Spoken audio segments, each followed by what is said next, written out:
Assalamu alaikum. My name is Jawad Ahmed and I'm a student of BScs. So my question is, in the last 2 years, we saw a record number of students, graduate students who left Pakistan. So what do you suggest or what are your plans to stop this brain drain which is going on in the country? And ہم students جو ہیں مایوس ہیں, تو اس مایوسی کو آپ کس طرح دور کریں گے and what are your plans for that? Thank you بھائی.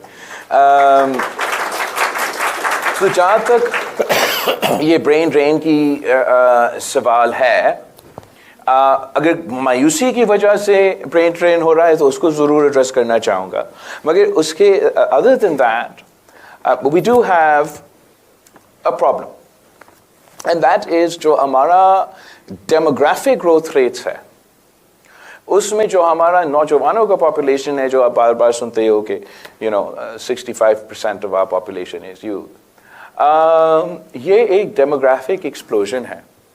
اور ایک ہمارے لیے ایک بہت بڑا یہ سوال ہے کہ ہم اپنے نوجوانوں کو روزگار کیسے دلوائیں گے.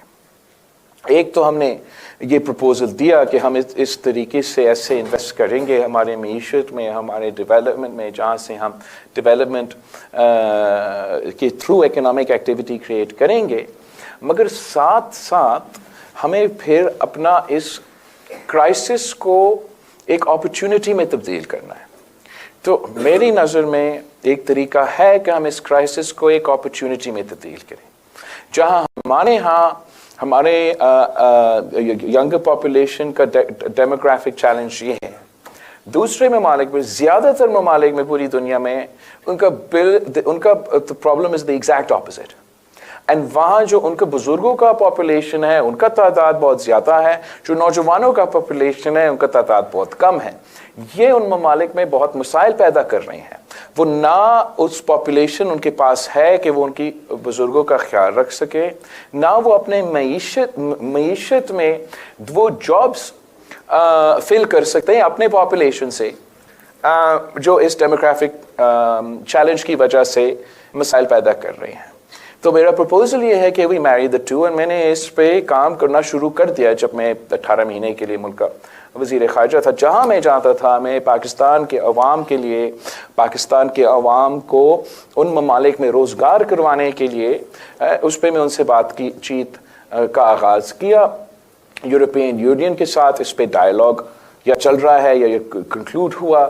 I can't tell you everywhere. میں ہنگری گیا تو ہنگری میں ان کا یہ یورپین یونین میں یہ مسئلہ تھا. جاپان گیا تو پتہ چلا کہ ان کو سالانہ 4 million, they need 4 million people to come to their country every year to meet their demographic challenge. تو اب اور باقی ملک میں, مڈل ایسٹ میں ایسے سچویشن ہے. تو میرا پروپوزل یہ ہے کہ ہم اپنے نوجوانوں کو وہ ماڈرن سکلز دلوا دیں. ماڈرن سکلز کا مطلب وہ ٹیکنیکل سکلز, چاہے وہ لو اسکل ہو یا ہائی اسکل ہو, depending on the skills that are necessary.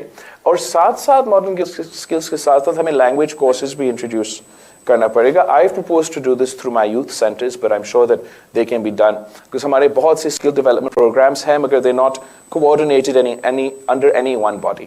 تو ہمارا یوتھ سینٹر کے تھرو ہمارا پروپوزل یہ ہے کہ ہم ماڈرن سکلز دلوا دیں, ٹیکنیکل سکلز دلوا دیں, یہاں تک کہ لینگویج سکلز, کہ اگر میں نے وہ 4 ملین جاپان کا ان کو اچانک ضرورت پڑے کسی اسکل کا, میں 6 مہینے کے اندر اپنے بچوں کو بیسکس روڈیمنٹری جاپانیز بھی سکھا دوں, ان کو وہ اسکل یا ان کے پاس وہ اسکل ہے پہلے سے یا ان کو یہ اسکل دلوا دے, اور لنک اپ کرے کہ یہ میرے نوجوان کو آپ وہ نوکری دیں. میں تو برین ڈرین مایوسی کی وجہ سے میں تو نہیں چاہوں گا کہ ہو, مگر میں پرو ایکٹیولی اگر ہمارا حکومت ملے تو ہمارا ایک تو نظر مختلف ہے دوسری سیاسی جماعتوں سے. ہم سمجھتے کہ حکومت کی ذمہ داری ہے کہ وہ پرو ایکٹیولی کوشش کرے اپنے نوجوانوں کو روزگار دلوانے کے لیے. وہ ہم نہ صرف پاکستان میں کریں گے مگر قائد عوام کی طرح ہم یہ کوشش کریں گے کہ دنیا بھر میں پاکستان کے عوام کو وہ مواقع ملے. جی آپ. My name is Mubarak Khan. and I am in BS Media Sciences. And my question is,